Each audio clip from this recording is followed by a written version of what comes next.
Hey, what's up? I hope you're doing well today and enjoying your morning. And let's get into this one.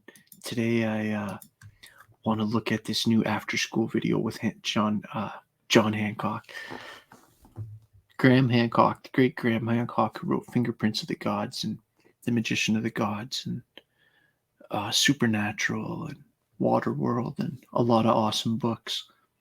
So, yeah, welcome and let's check this out. After School. These guys are awesome.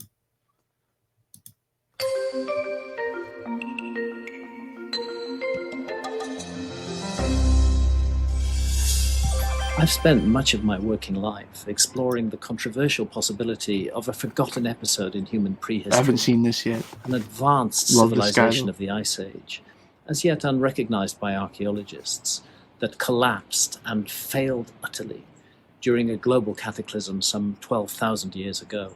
12,000. I've often wondered what it must have felt like to be amongst the last citizens of that lost civilization with no choice as chaos and darkness descended, but to stand by and watch as everything they'd created, their great prosperity, their cunning inventions, their hope for the future, and so much more, was reduced remorselessly to nothing. But now, looking around the world today, it occurs to me that we already know what it feels like. For what are we ourselves if not the citizens of an advanced civilization on the brink of collapse? Let that collapse come in a year, a decade, or a century. Let it be driven by forces of nature, or by human folly, or by both. The end result will be the same. When enough millennia have passed, and our descendants have invented civilization again after our fall into barbarism, I suspect they will look back on us with much the same ribald skepticism that we've been taught to view Atlantis.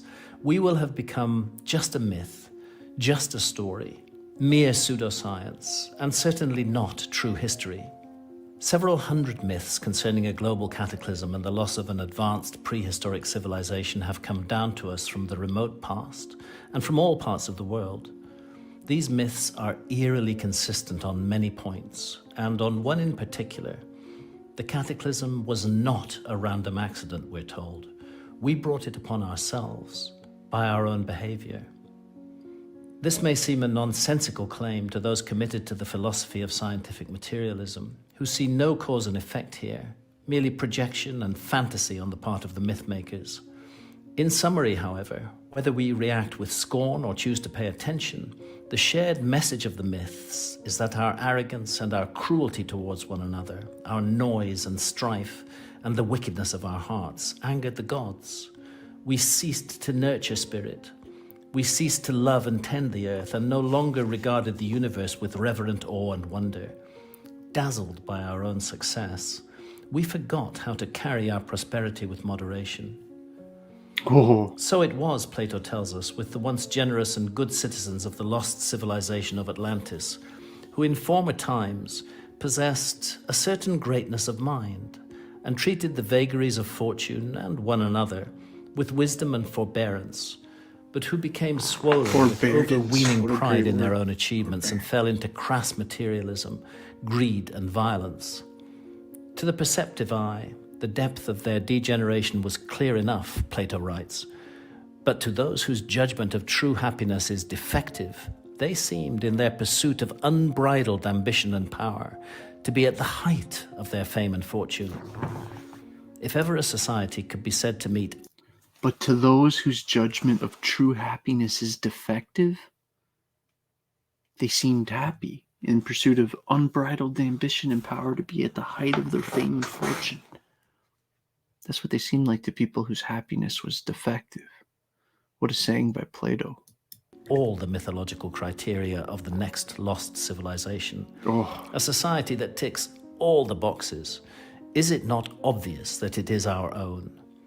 Our pollution and neglect of the majestic garden of the earth, our rape of its resources, our abuse of the oceans and the rainforests, our fear, hatred, and suspicion of one another, multiplied by 100 bitter regional and sectarian conflicts, our consistent track record of standing by and doing nothing while millions suffer, our ignorant, narrow-minded focus on skin color and other trivial physical differences, our forgetfulness that we are all brothers and sisters, our exclusivist religions, our bellicose chauvinism, the dreadful cruelties that we indulge in the name of nation or faith or simple greed, our obsessive, competitive, ego-driven production and consumption of material goods, and the growing conviction of many, fueled by the triumphs of materialist science, that matter is all there is, that there's no such thing as spirit, and that we are just accidents of chemistry and biology. All these things, and many more, in mythological terms at least, do not look good for us. Much as we may disbelieve in their gods, perhaps the time has come for us to listen to the broader message of the ancients. Perhaps the time has come to damp down our pride, douse the fires of our hatred with love, summon the courage to replace cruelty with kindness, embrace our shared humanity, stand once again in awe of the universe, and show gratitude for every gift that Mother Earth provides. Otherwise, who knows? Perhaps ours will be the next lost civilization.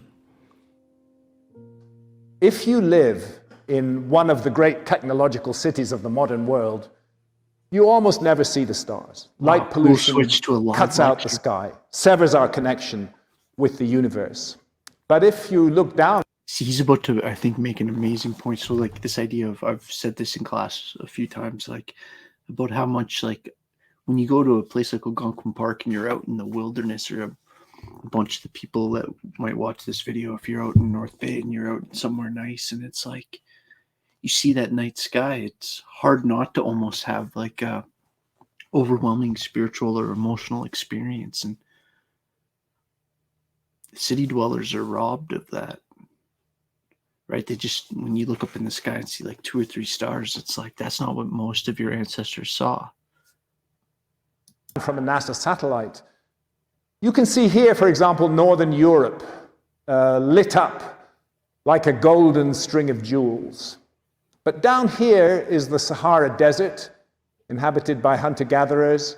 It's completely dark because there's no electricity there. And the Namibian desert, again inhabited by hunter-gatherers, completely dark because there's no electricity there. This is often taken as a symbol of the technical advancement of the industrialized societies. But let's think about that a little bit.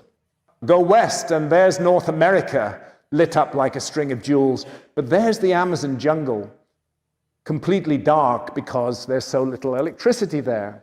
And actually, in the state of Acre, in the southwestern Amazon, where those geoglyphs have recently been found due to clearances, there are still tribes who remain uncontacted by our civilization. They don't even know we exist. Goodness knows what they think when they see a helicopter circling overhead, taking photographs of them. They never knew about our culture before, and suddenly there's these strange beings in flying machines overhead. But we have to ask ourselves, who would survive if something like the Younger Dryas cataclysm were to happen again in our day? If those cosmic impacts were to strike the 21st century world, who would survive it? I do not believe that it would be the inhabitants of the advanced industrialized civilizations. We are the spoilt children of the earth. We are used to having everything at our fingertips. The supermarket shelves stuffed to overflowing with food, roofs over our heads, clothes on our backs. We can go anywhere in the world we like. We consider ourselves to be the masters of the universe. But you stop that food supply into the cities, and it's a just-in-time food supply right now. There's only 2 or 3 days food supply in any city. Yeah, you stop that food supply into the cities, and I would suggest within a matter of weeks, our much-vaunted civilization would begin to fall apart. The psychological trauma would be massive. People would not be prepared for it in any way, and very few of us, there are exceptions, but very few of us know anything about survival at all, because we depend entirely on a complex interrelated network of skills. Who would survive would be the hunter-gatherers in the Namibian deserts, in the Amazon rainforest, because they're in the business of survival. That's what they do every day. They are absolute masters of survival. they would weather such an incident with very little damage. And it would be they and their descendants who would carry forward the human story. And I like to imagine how it might be told 12,000 years from now, how there might be a myth that the archaeologists of that time would dismiss as complete nonsense. How there was a myth that told of a time when there was an advanced civilization on this planet. They were so advanced, they were almost gods. They had supernatural powers. They could look at a little device and speak to one another, even see one another on opposite sides of the planet. They could fly around the earth. They could send people to the moon. But they became corrupt. They became cruel. They became conceited and big-headed. They ceased to wear their prosperity with moderation. They imposed their powers on other less powerful people around the world. And the universe wouldn't put up with that. The universe struck them down. It's our choice. Let's make sure we're not the next lost civilization. Thanks for tuning in to this episode of After School. In my view, this channel is doing an important job, offering a new and engaging way to explore complex and challenging ideas. Check out the other offerings here. You won't be disappointed. Cheers, my friend. That was just a for fun one. Because, I don't know. Love Graham Hancock. Love After School. Love this channel. Cheers. Take care. And my next thing I'll put up on this will be the Chapter 5. Chapter 5 coming up. Childhood. Physical and cognitive development in childhood. Cheers.